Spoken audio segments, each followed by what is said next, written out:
been polarized, fist raised in anger, staring down, don't meet the eyes. Everyone's a stranger, 1,000 tunes ringing in my ear, no time for conversation. 1,000 channels wired to my brain, no thought, just sensation. All right, John Ethell, you have a new bike spec. It's Daytona SportBike. It's not FX and it's not Super Sport. It's somewhere in the land between.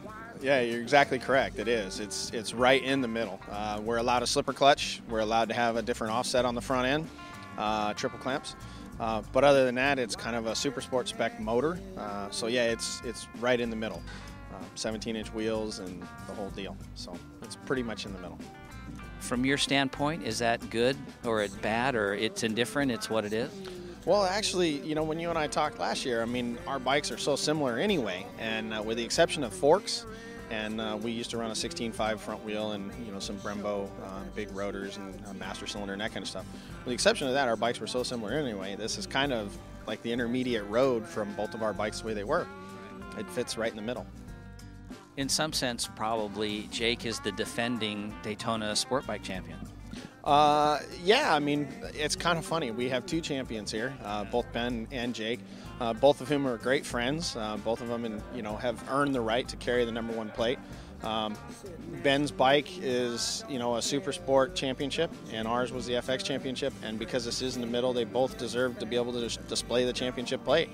It's kind of an interesting little area we're in right now. It's pretty different. Now, you've been working on a bike. This is not a bike that you brought over from last year. This is a new bike that you've been working on. Yeah, this bike here, actually, we sold off all the bikes from last year. So this bike here, the boys actually built it out of all the individual spare parts that were in the truck. And I think there's a YouTube video of it somewhere at high speed. Anyway, they took all the spares out of the truck and assembled this bike here. And the engine is obviously a really, really old engine that was just laying around as a dead spare. And so it's not what we're going to be racing, but it was enough to get out here and allow, you know, Chris Barris and Jake to get some laps in it, get some time in, do some night testing. So it's back home and back to the shop and get ready for March. Yeah, we got a lot of work to do. The 09 bikes just arrived, so we haven't even had them yet.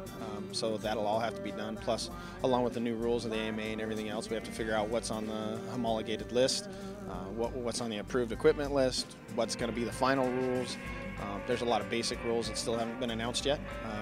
You know, things like starting procedure and number plates and backgrounds and, you know, the little stuff that takes time because you can't send bodywork out to get painted until you know what color it has to be and where the backgrounds have to be. So there's a lot of little things that still have to be done, and with the delay in getting everything out, it's going to certainly make the boys have to hustle quite a bit. Is your 09 bike drastically different than your 08? I couldn't tell you right now. I don't think it's going to be drastically different. They're claiming that it makes a little bit more horsepower, and other than that, it's essentially the same. And we anticipate it being at least the same as what we had last year, if not a little bit better. But like I said, they just arrived at the docks. We don't even have one at the race shop yet. So we won't even have one until we get home from here. All right, well, Merry Christmas in unwrapping those tasty little presents. Yes, Merry Christmas, Happy New Year to everybody, and thank you. You guys have a good day. 1,000 channels wired to my brain, no thought, just sensation. Don't love me.